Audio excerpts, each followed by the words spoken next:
Hi, hello everybody. I'm Prof. Bunny and welcome sa ating online classroom tutorial.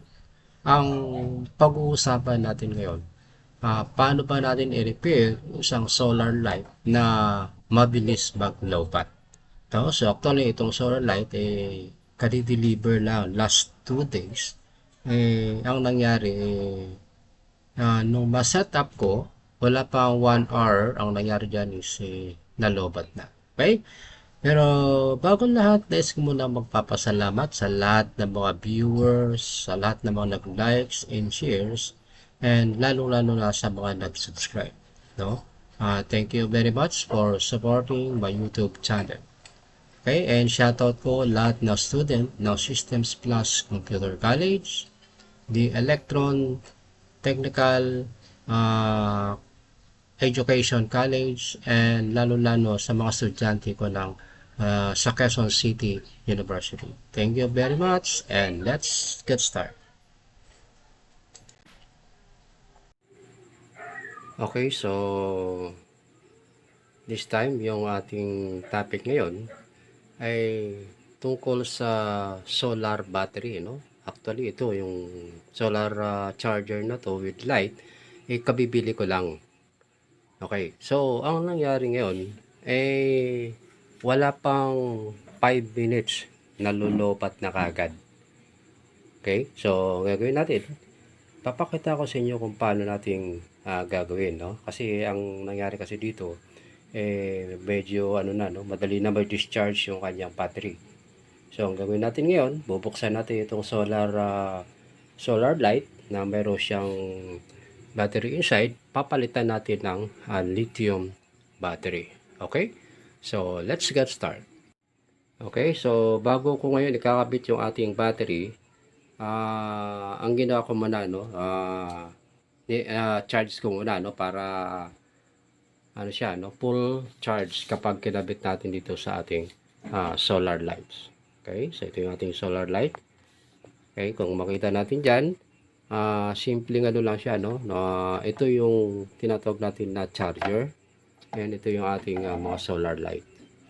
Right, so ito yung ating solar glass na ginamit para protection doon kapag ginamit natin sa labasan, no, para hindi pasukin ng ulan. Okay, so kung makita natin sila ba, so napakaraming mga pinutol kong doon sa mga part ng solar light kasi medyo mahirap tanggalin. Okay, so ang ginawa ko muna, nag-research muna tayo doon sa ating laptop kung paano ba, kung bakit madaling ma-discharge yung ating solar battery. Okay?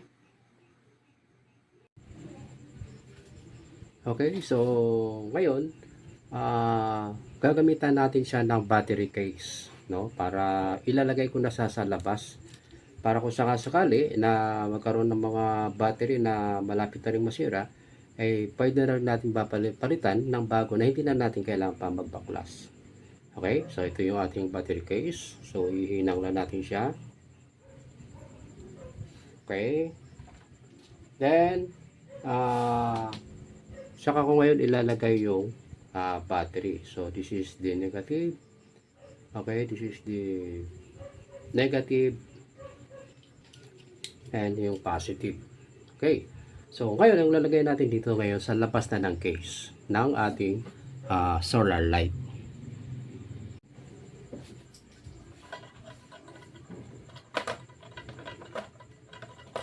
Okay, so ito na siya. Ngayon, yung itong battery case, ilalagay ko na lang dito sa labas. Right, so ngayon, ilalagay ko na yung cover, no? Okay.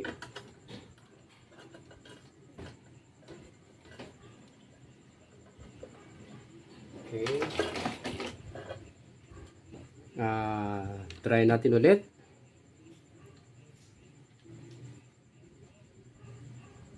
Negative, positive.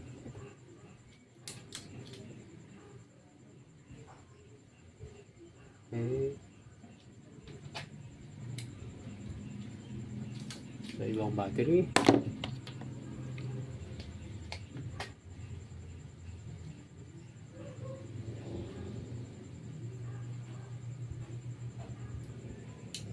Yun. So, ito na siya.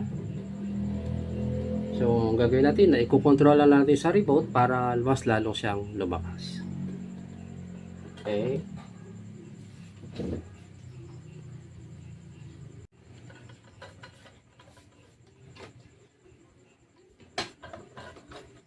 Lagyan natin siya ng tape.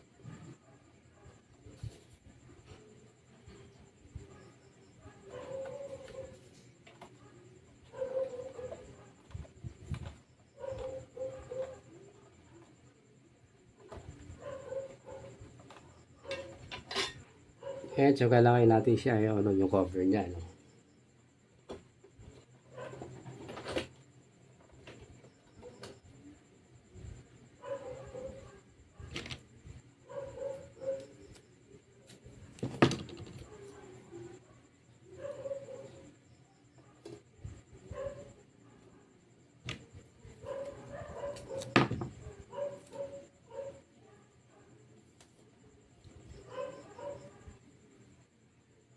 Again, so let's try. Test natin ulit. This is the negative, this is the positive.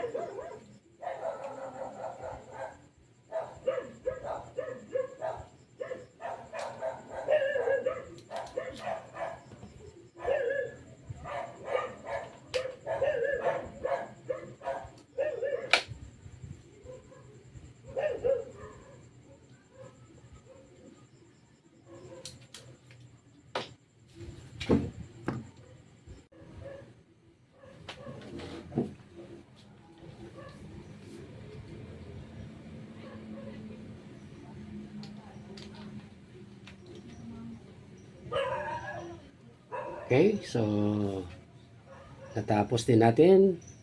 Pinalitan natin siya ng bagong battery. So, ganun lang kasimple guys kung paano natin i-repair yung ating mga solar light na hindi na nagcha-charge. So, ibig sabihin niya, yung battery niya kahit na ilang oras mo i-charge, hindi siya nagkakarga. So, kailangan mapapalitan natin siya ng bagong battery. Okay, so actually marami tayong mga battery dito na pwedeng ipagpalit. So ito yung ano niya, ito yung original, no? Okay, so pinagpalitan natin siya ng battery na galing din na Lazada, no? So ito meron siya yung solar panel natin. Ito 9 volts. Pero yung solar panel ito, no, nasa itaas na, nasa bubong. Nilagay ko na rin para mga pang-charge. Kailan kanina maghapon ko siyang ginamit, panghapon siya naka-charge. Ngayon ginamit ko ngayong gabi. Ang nangyari, walang pang 5 minutes ay nalobat na. So meaning hindi na nagcha-charge yung kanyang battery. So no choice. Ang ginawa ko, binuksan ko na para mapalitan ng battery. Okay?